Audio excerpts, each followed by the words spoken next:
Hello dear student, कैसे हैं आप सब। आई होप आप लोग अच्छे होंगे। तो आज फिर से स्वागत है आप लोग का आपके अपने यूट्यूब चैनल एमपीपी एजुकेशन में। दोस्तों, मैं आज आप लोग के लिए एसएसटी का एक टॉपिक लेकर आया हूं, जिस टॉपिक का नाम है प्राकृतिक आपदा एवं प्रबंधन।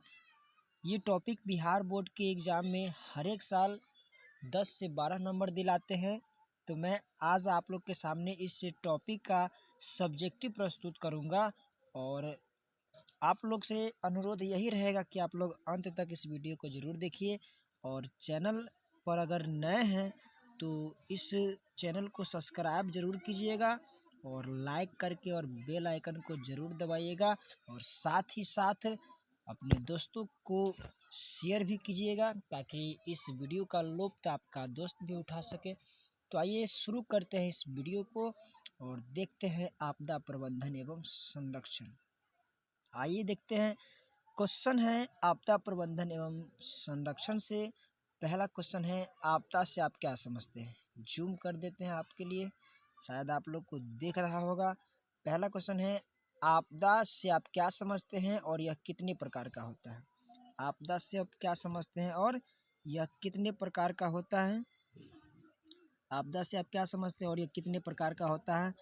तो कह रहा है, अचानक आने वाली वैसी मुसीबत जो बहुत कम समय में मानव जीवन तथा उसकी संपत्ति को तहस नहस कर देती है। अचानक आने वाली वैसी मुसीबत जो बहुत कम समय में मानव जीवन तथा उसकी संपत्ति को तहस नहस कर देती है, आपदा कहलाती है। यानी वैसी मुसीबत जो बहुत कम समय में मानव जीवन को तहस नहस कर देती है, उसे आपदा कहते हैं। और यह मुख्य रूप से दो प्रकार के होता है। पहला है प्राकृतिक आपदा और दूसरा है मानव जनित आपदा। पहला है प्राकृतिक आपदा और दूसरा है मानव जनित आपदा। चलिए देखते हैं प्राकृतिक आपदा क्या है। तो प्राकृतिक आपदा कहते हैं कि धन जन को अपार नुकसान पहुंचाने वाली आकस्मिक मुसीबत को प्राकृतिक आपदा कहते हैं अथवा कुदरती मुसीबत कहते हैं। कहा गया है कि धन जन को अपार नुकसान पहुंचाने वाली आकस्मिक मुसीबत को प्राकृतिक आपदा अथवा कुदरती मुसीबत कहते हैं। इसे रोका तो नहीं, किंतु नियंत्रण जरूर किया जा सकता है, जैसे भूकंप, सुनामी, बाढ़, अकाल, ज्वालामुखी विस्फोट, भूस्खलन इत्यादि। तो ये है प्राकृतिक आपदा। दूसरा क्या है, दूसरा अभी देखें हम लोग। दूसरा है मानव जनित आपदा, यानी कि जब मनुष्य के विनाश का कारण बन जाए। देखिए दोस्तों, इसमें जितना भी आंसर है, एक भी आंसर आपके बुक से बिलोंग नहीं करेगा। ये सभी के सभी आंसर अपने लैंग्वेज में है, आप इसे अच्छी तरीक़ा से समझ सकते हैं। ये पूरा की पूरा अपने भाषा में बनाया गया है, तो समझने में ज़्यादा दिक्कत नहीं होगी। देखिए, मानव जनित आपदा है, कह रहा है कि जब मनुष्य ही मनुष्य के विनाश का कारण बन जाए, जब मनुष्य ही मनुष्य के अंत का कारण बन जाए, तो उसे मानव जनित आपदा कहते हैं। और इससे मानव जनित आपदा का जन्म होता है। यह मनुष्य की गलतियों का नतीजा है, यानी जब मनुष्य की गलतियों के कारण मनुष्य का विनाश हो जाता है, मनुष्य का अंत हो जाता है, तो उसे मानव जनित आपदा कहते हैं। और इस प्रकार की बहुत सारी आपदाएं हैं, जैसे अगलगी, रेल दुर्घटना, सड़क दुर्घटना, बम विस्फोट, युद्ध, आतंकवाद, भ्रष्टाचार इत्यादि। और भी बहुत सारी आपदाएं हैं जो मानव जनित आपदा के अंतर्गत आता है। यहाँ तक किसी को कोई दिक्कत, किसी को कोई प्रॉब्लम, तो क्या समझे, आपदा कितने प्रकार के होते हैं। दो प्रकार के, प्राकृतिक आपदा और मानव जनित आपदा। यहाँ से आप लोग का ऑब्जेक्टिव भी क्लियर होता जाएगा। पूछ देता है एग्जाम में कभी कभी कि आतंकवाद कौन सी आपदा है, पूछ देगा आप लोगों से आतंकवाद कौन सा आपदा है, तो क्या बोलिएगा, मानव जनित आपदा है। उसी प्रकार से सुनामी कौन सा आपदा है, तो प्राकृतिक आपदा है। भूकंप कौन सा आपदा है, प्राकृतिक आपदा है। इस प्रकार के क्वेश्चन ऑब्जेक्टिव में पूछी जाती है। आगे देखते हैं, बाढ़ कैसे आती है। बाढ़ के बारे में कौन नहीं जानता है, आप लोग भली भांति बाढ़ से परिचित हुइएगा। बाढ़ कैसे आती है, सिर्फ ये बतलाना है कि कैसे आती है, इसके बारे में कुछ अपने लैंग्वेज में बतलाना है कि बाढ़ आती कैसे है। सबको तो पता है बाढ़ के बारे में, लेकिन इसको एक लैंग्वेज में आंसर के रूप में लिखना भी है। कैसे लिखेंगे, देखिए, करा अत्यधिक एवं लगातार बारिश होने के कारण। बाढ़ तो बारिश के कारण ही होता है, पानी के कारण ही होता है। तो अत्यधिक एवं लगातार बारिश होने के कारण नदियों का जलस्तर जब तेजी से ऊपर की ओर उठने लगता है, यानी नदी में जब ज़्यादा जल हो जाता है तो उसका जल स्तर तेजी से उठने लगता है। और जब नदियों का यह जल अपने तटबंधों यानी बांधों को लांघकर या तोड़कर या लांघकर अपने नज़दीकी इलाकों में, अपने नज़दीकी शहरों में, अपने नज़दीकी के गाँव में प्रवेश कर जाए तो इस स्थिति को बाढ़ कहते हैं। और यह बहुत भयानक प्राकृतिक आपदा है कि नहीं? यानी अत्यधिक लगातार बारिश जब होने लगता है तो इससे क्या होने लगता है कि नदी में जल ज़्यादा मात्रा में बढ़ने लगता है और इसका जो जलस्तर है तेजी मात्रा से ऊपर की ओर उठने लगता है। और जब इसका तटबंध टूटने लगता है या फिर इसका जो बांध है उसको तोड़कर नदी का जल आसपास के शहर में, आसपास के गांव में या इलाका में प्रवेश कर जाता है तो इस भयावह स्थिति को ही बाढ़ कहते हैं। और ये बहुत बड़ी भयानक प्राकृतिक आपदा है। चलिए देखते हैं बिहार में बाढ़ की स्थिति क्या है। आते हैं बाढ़ के बारे में, बढ़िया से पढ़ रहे हैं तो बढ़िया से पढ़ ही लेते हैं। बिहार में बाढ़ की स्थिति क्या है? तो कह रहा है कि बिहार का उत्तरी क्षेत्र बिहार का उत्तरी क्षेत्र बाढ़ ग्रसित इलाकों के रूप में जाना जाता है। यानी बिहार का जो उत्तरी भाग है वो बाढ़ ग्रसित इलाका के रूप में जाना जाता है। जैसे पश्चिम चंपारण, सीतामढ़ी, शिवहर, मुजफ्फरपुर, दरभंगा, मधुबनी, समस्तीपुर, खगड़िया, सहरसा, सुपौल, किशनगंज जिले में हर साल बाढ़ जैसी समस्याएं देखने को मिलती है। यानी बहुत सारे जिला का नाम हम बता दिए। एग्जाम हॉल में आपको मान लीजिए 2 से 3 जिला अगर याद रहता है फिर भी कोई दिक्कत नहीं है, इसलिए इतना जिला हम लिख दिए ताकि अगर 2-3 जिला आप लिख देते हैं तो कोई बात नहीं है। तो क्या बोले कि बिहार का उत्तरी क्षेत्र बाढ़ ग्रसित इलाकों के रूप में जाना जाता है। पश्चिम चंपारण, सीतामढ़ी, शिवहर, मुजफ्फरपुर, दरभंगा, मधुबनी, समस्तीपुर, खगड़िया, सहरसा, सुपौल, किशनगंज जिले में हर साल बाढ़ आती है और बाढ़ जैसी समस्याएं देखने को मिलती है। और यहाँ बिहार का शोक कहे जाने वाली नदी, दोस्तों आप लोग को पता होना चाहिए कि बिहार का शोक किस नदी को कहते हैं, तो कोसी नदी को। तो बिहार का शोक कहे जाने वाली नदी कोसी तथा इसके अलावा भी गंगा, गंडक, बूढ़ी गंडक, कमला, बलान इत्यादि नदियां अपने साथ बाढ़ को लेकर आती है, जिसके कारण बिहार में भयावह बाढ़ की स्थिति उत्पन्न होती है। तो बिहार में बाढ़ की ये स्थिति है। इन शहरों में, इन जिलों में बिहार की स्थिति देखने को मिलती है इन नदियों के कारण। ये हो गया बिहार में बाढ़ की क्या स्थिति है। ये तीसरा क्वेश्चन है और ये बहुत ही वीवीआई क्वेश्चन है दोस्तों। आप लोग को बता दूं कि ये कितना बार आपके एग्जाम में आ चुका है, ये एग्जाम में बहुआते रहता है, घूमते रहता है ये क्वेश्चन। बिहार में बाढ़ की स्थिति क्या है इसका वर्णन करें। इसको बढ़िया से अच्छे से लिख कर और याद कर ही लीजिएगा इस प्रकार से। और इसको भी बाढ़ से होने वाली हानियाँ क्या है, कुछ इसमें जितना सारे क्वेश्चन है सब चुनिंदा क्वेश्चन है। और वैसे चैप्टर तो आपको बहुत लंबा है, प्राकृतिक आपदा वाला जो चैप्टर है कम से कम 6-7 चैप्टर है, उसमें बहुत लंबा है। लेकिन इसमें मात्र 18 से 19 क्वेश्चन का सीरीज है, जो ऐसा हो नहीं सकता है कि इसमें से कोई क्वेश्चन अगर छूट जाए आप लोग के एग्जाम में। कोई ना कोई क्वेश्चन इसमें से अवश्य टकराएगा। याद करके बेझिझक आप लोग एग्जाम हॉल में बैठिए, याद आएगा फिर। मेरा भी कभी मिलते हैं एग्जाम के बाद, पहले इसको पढ़ लीजिए। आगे कह रहा है कि बाढ़ से होने वाली हानियाँ क्या सब है, बाढ़ से क्या क्या हानियाँ होती है रुकिए बताते हैं, अभी गला फंस रहा है। तो बाढ़ एक भीषण प्राकृतिक आपदा है, इससे कई नुकसान होते हैं जो निम्नलिखित हैं। बाढ़ भी एक भीषण प्राकृतिक आपदा है और इससे कई नुकसान होते हैं जो निम्नलिखित है। सबसे पहला नुकसान तो है धन जन की अपार क्षति। पहला नुकसान क्या है, धन जन की अपार क्षति। दूसरा क्या है, यातायात के साधनों का ठप हो जाना। और तीसरा क्या है, फसलें बर्बाद हो जाना।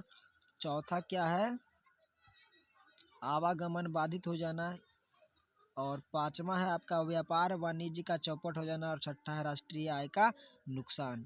ये बहुत सारी हानि है, बहुत बोल दिए। आप 4 कम से कम लिखना है, 2 नंबर में पूछता है 4 पॉइंट अगर लिख देते हैं फिर भी कोई दिक्कत नहीं है। धन जन की अपार क्षति, यातायात के साधनों का ठप हो जाना, फसलें बर्बाद हो जाना, आवागमन बाधित हो जाना, व्यापार वाणिज्य का चौपट हो जाना, राष्ट्रीय आय को नुकसान, ये सब बाढ़ से होने वाली हानियां हैं।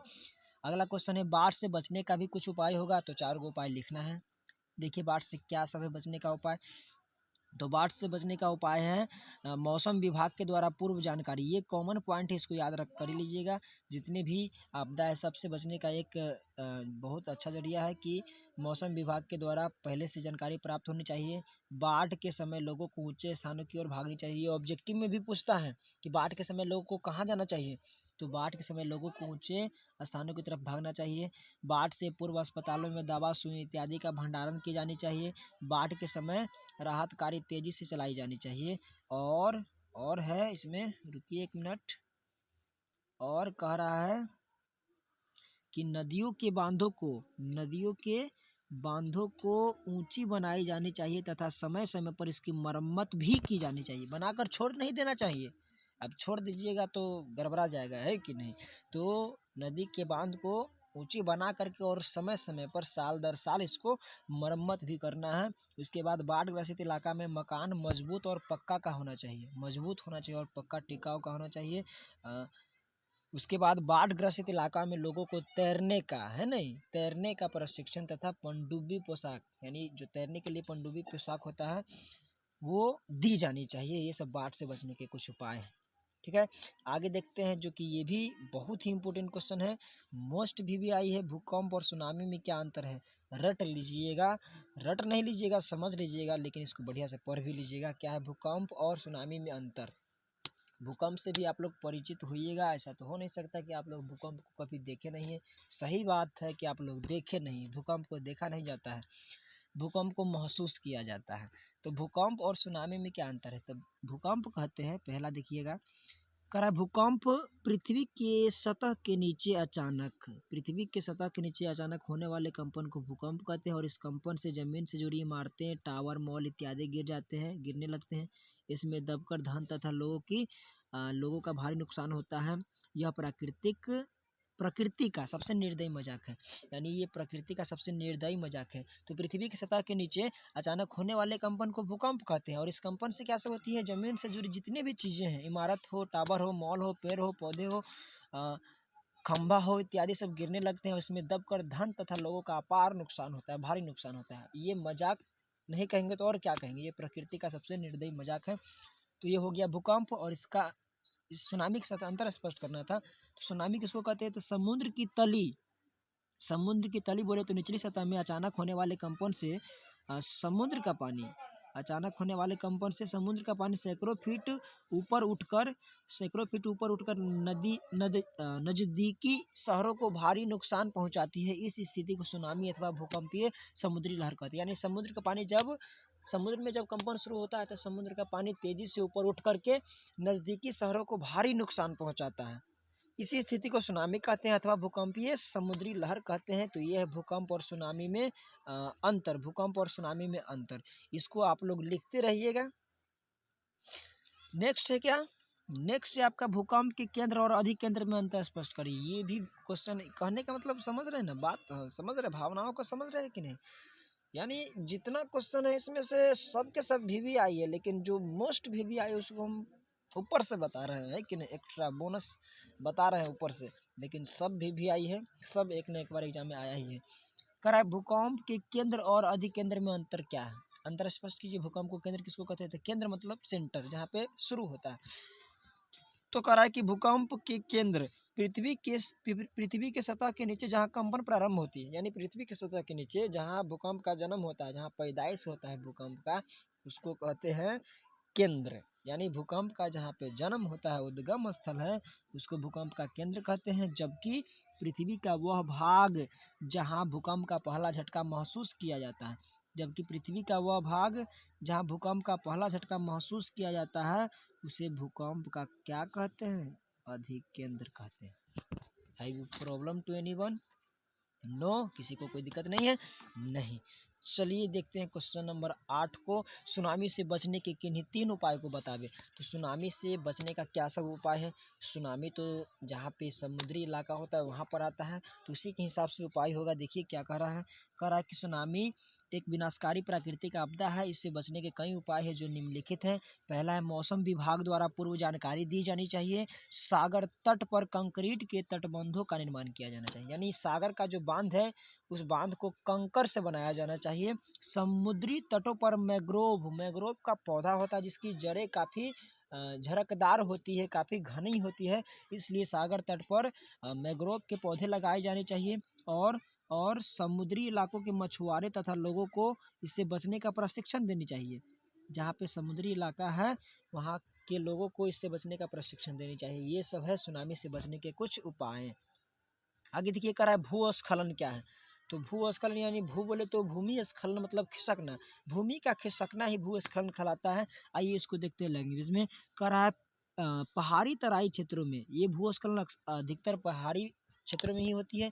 तो पहाड़ी तराई से जब मिट्टी पत्थर खिसक कर नीचे गिरती है और इसमें दब कर धन जन की जो अपार क्षति होती है, यानी पहाड़ी क्षेत्रों में जब मिट्टी पत्थर खिसक कर नीचे गिरती है और इसमें दबकर धन जन की जो अपार क्षति होती है उसे भूस्खलन कहते हैं। और कभी कभी पहाड़ी सड़कों पर भूस्खलन होने से आवागमन ही बाधित हो जाती है। तो ये है 4 लाइन भूस्खलन के बारे में। आगे देखते हैं सूखे की स्थिति के बारे में। सूखे बोले तो सुखाड़ या इसी को कह सकते हैं अकाल। तो सूखे की स्थिति को परिभाषित करे, ये कौम भी आई नहीं है, इसको हल्के में मत लीजिए। जी हाँ, सुखाड़ या सूखे की स्थिति।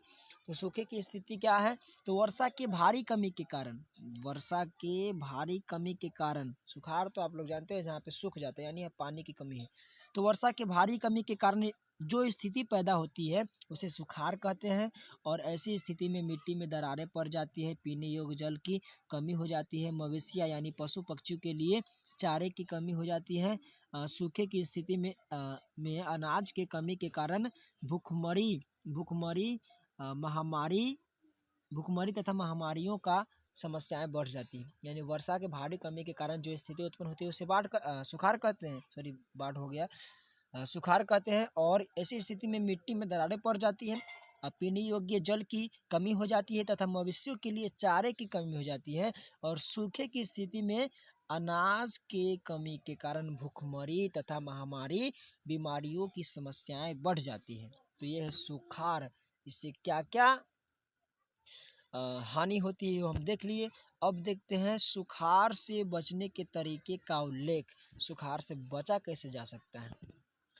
चलिए देखते हैं। करा सुखाड़ जैसी विकट प्राकृतिक आपदा से निपटने के लिए कुछ उपाय हैं। हर चीज़ का कुछ न कुछ उपाय होता है। पहले ही आपदा में देख लिए, इसे रोका तो नहीं परंतु इस पर नियंत्रण जरूर किया जा सकता है। जी हाँ, तो इसको रोकने का कुछ न कुछ उपाय है, बचने का कुछ न कुछ उपाय है। तो सुखाड़ से बचाव के लिए कुछ तरीका है, जैसे कि अधिक से अधिक नहर, तालाब तथा कुएं का निर्माण किया जाना चाहिए। यह है सुखाड़ से बचने का उपाय। वृक्षारोपण यानी पौधों को अधिक से अधिक लगाया जाना चाहिए। वर्षा जल संग्रह यानी वर्षा के जल को संग्रहित कर लिया जाना चाहिए। और सुखाड़ के समय राहत कार्य, लोगों को राहत कार्य तेजी से चलाई जानी चाहिए। ये कुल 4 पॉइंट है सुखाड़ से बचने के उपाय, और भी बहुत सारा है लेकिन लिखना हमको 4 पॉइंट है। ठीक है, आगे कह रहा है कि आपदा पर, चलिए इतना तो कर लिए, अब ये सब हम करते किस लिए है? आपदा का प्रबंधन करते कि प्रबंधन बोले तो आपदा का मैनेजमेंट हम किस लिए करते हैं? तो खुद को बचाने के लिए, एक भाषा में कहा जाए तो खुद को बचाने के लिए आपदा का प्रबंधन करते हैं, है कि नहीं? तो देखिए करा इसको लैंग्वेज में करा कि आपदा से पूर्व अथवा आपदा के बाद, यानी आपदा से पहले या आपदा के बाद उसके असर को, यानी आपदा के असर को कम करने के लिए किए गए उपायों को आपदा प्रबंधन कहते हैं। और इससे आपदा को रोका तो नहीं जा सकता है किंतु धन जन की अपार क्षति को कम जरूर किया जा सकता है। आपदा प्रबंधन यही होता है, यानी इससे धन जन की अपार क्षति को कम करने के लिए आपदा प्रबंधन किया जाता है और इसे हम आपदा प्रबंधन कहते हैं। और आपदा प्रबंधन की आवश्यकता क्यों होती है? तो आपदा प्रबंधन की आवश्यकता क्यों होती है देखते हैं। कर आपदा प्रबंधन के द्वारा आपदा प्रबंधन के द्वारा राहत कार्य तेजी से चलाए जाते हैं और इसमें आम लोगों की भी सहूलियत होती है, सहभागिता होती है।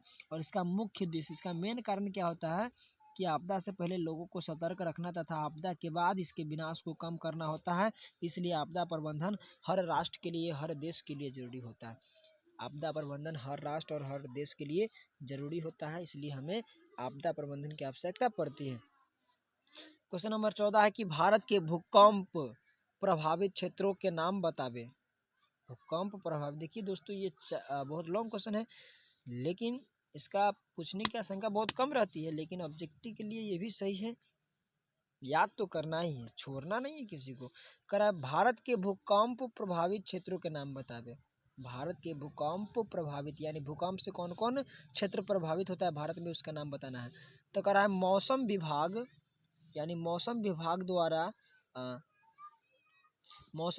द्वारा तथा राष्ट्रीय आपदा प्रबंधन संस्थान ने भारत में लगभग 1200 भूकंप का गहन अध्ययन कर भूकंप प्रभावित क्षेत्रों को 5 भागों में बांटा गया है। यानी कि राष्ट्रीय आपदा प्रबंधन संस्थान ने 1200 भूकंप का गहन अध्ययन करके भूकंप प्रभावित क्षेत्रों को 5 भागों में बांटा गया है।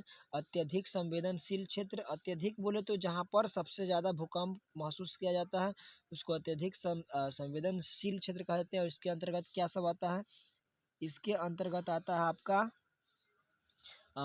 कच्छ का मैदान, कच्छ का मैदान, जम्मू कश्मीर, हिमाचल प्रदेश, उत्तराखंड तथा पूर्वोत्तर राज्य आते हैं।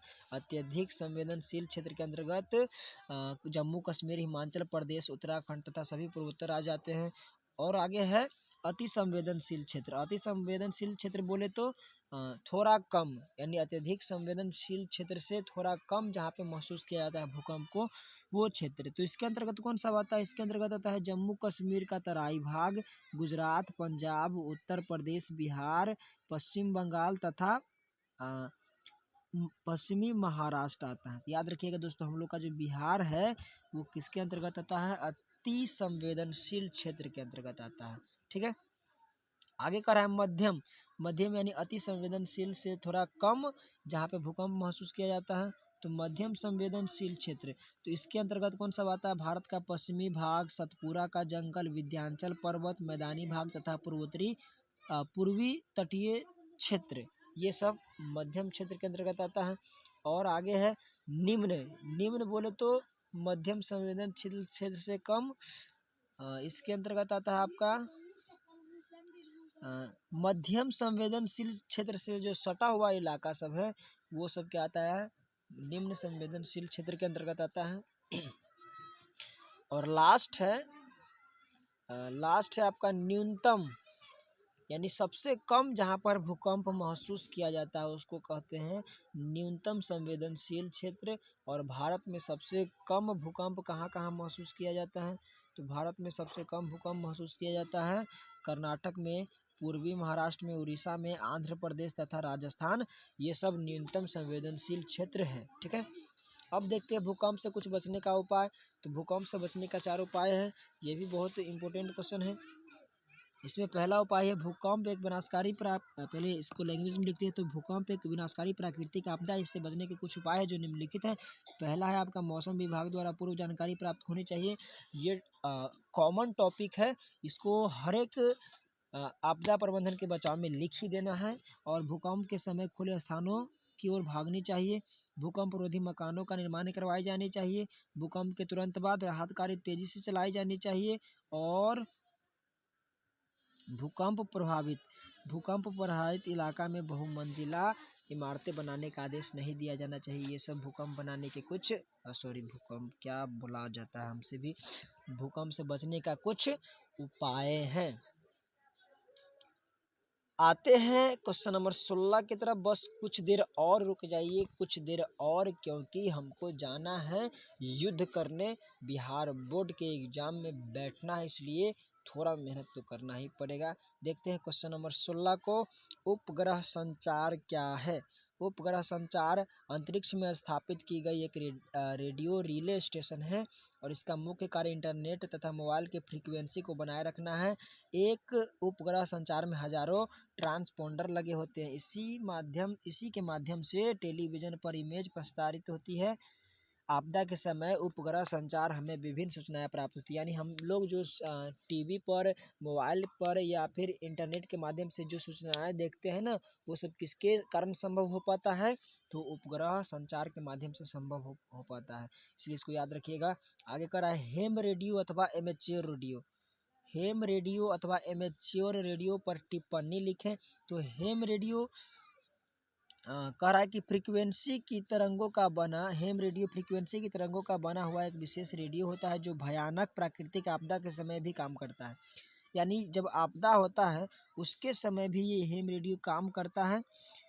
और केदारनाथ में जो बाढ़ आया था, उस बाढ़ में ऐसी मुसीबत के समय हेम रेडियो अथवा एमेच्योर रेडियो द्वारा फंसे हुए लोगों से संपर्क बनाया गया। यानी एक ऐसा यंत्र है जो बाढ़ के समय या फिर भूकंप के समय या फिर कोई भी प्राकृतिक आपदा के समय ये अच्छे से कार्य करता है। जैसे कि केदारनाथ में एक बार बाढ़ आया था, तो उस समय कई मुसीबत के समय एमेच्योर रेडियो के द्वारा जो फंसे हुए लोग थे उसको संपर्क बनाया गया इस रेडियो के द्वारा। तो ये भी एक यंत्र है जिससे कई सारी सहायता मिलती है आपदा के समय। आगे है एक मानव जनित आपदा जिसको कहते हैं आग लगने वाली। तो आग लगने की स्थिति में क्या प्रबंधन होनी चाहिए? आग लगने की स्थिति में क्या प्रबंधन होनी चाहिए? आंसर करा है कि अगलगी एक भीषण मानव जनित आपदा है। अगलगी एक भीषण मानव जनित आपदा है। इससे बचने के कुछ उपाय है जो निम्नलिखित है। पहला है घरों के चूल्हे आदि की आग को अच्छी तरह से बुझा देनी चाहिए। यानी कि हम लोग जो घरों में चूल्हे का प्रयोग करते हैं उसके आग को पहले अच्छे से बुझा देना चाहिए, क्योंकि ये मानव जनित आपदा है। और आग को अच्छी तरीक़ा से बुझाने के बाद क्या करना चाहिए?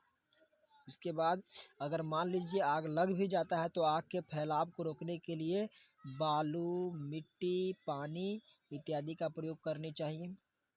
और आग में फंस कोई लोग अगर जाता है, कोई लोग अगर आग में फंस जाता है तो उसे कंबल की उड़ाकर और बाहर निकाल देनी चाहिए। ये सब कुछ उपाय हैं आग लगी भीषण प्राकृतिक आपदा से बचने का। तो आज का लास्ट क्वेश्चन है, धैर्य आपका समाप्त हुआ, बहुत जल्दी था आपको जाने का तो इसलिए आपका धैर्य समाप्त हुआ। और लास्ट क्वेश्चन है आज का कि चक्रवात क्या है, इस पे टिप्पणी लिखे। तो चक्रवात क्या है देख सकते हैं आप लोग कि अरब सागर और बंगाल की खाड़ी में प्रत्येक साल अक्टूबर नवंबर के महीने में तेज बारिश होती है और भयंकर तूफान की स्थिति उत्पन्न होती है, जिसे चक्रवात अथवा तूफानी मोहर्मी कहते हैं। इससे पश्चिम बंगाल, उड़ीसा, झारखंड, बिहार, छत्तीसगढ़ तथा उत्तर प्रदेश का जो पूर्वी भाग है वो सब प्रभावित होता है। तो ज़्यादातर ये अरब सागर और बंगाल की खाड़ी में उत्पन्न होती है, इसका उद्गम स्थल है। और इससे पश्चिम बंगाल, उड़ीसा, झारखंड, बिहार, छत्तीसगढ़ तथा उत्तर प्रदेश का पूर्वी जो भाग है वो सभी क्या होता है, प्रभावित होता है। तो ये रहा कुल मिलाकर आपके आपदा प्रबंधन एवं संरक्षण चैप्टर का 19 क्वेश्चन। तो यहीं पर मैं इस वीडियो को समाप्त करता हूँ। फिर मिलते हैं एक नए अंदाज से नए वीडियो के साथ। और दोस्तों एक बात आप लोग को बतानी है कि अगर आपको ये PDF आप अगर इस वीडियो से नोट कर लिए तो अच्छी बात है, अगर नोट नहीं कर पाए हैं तो मेरा एक नंबर है जो कि मैं अपने थंबनेल पे लिखा हूँ या लिख दूंगा, तो उस या फिर कहे तो डिस्क्रिप्शन में अपना नंबर लिख दूंगा, व्हाट्सएप नंबर, उस पर मुझे आप हाई करके भेज सकते हैं। मैं उस पर ये जो चैप्टर है उसका PDF भेज दूंगा।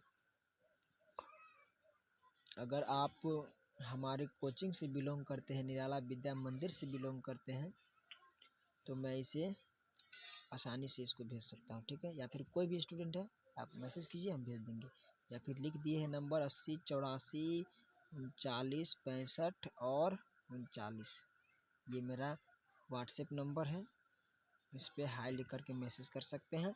और ये PDF आपको मैं ऐसे ही सेंड कर दूंगा। ठीक है, तो मिलते हैं फिर से एक नए वीडियो के साथ नए अंदाज में। तब तक के लिए जय हिंद, जय भारत, खुश रहिए और स्वस्थ रहिए।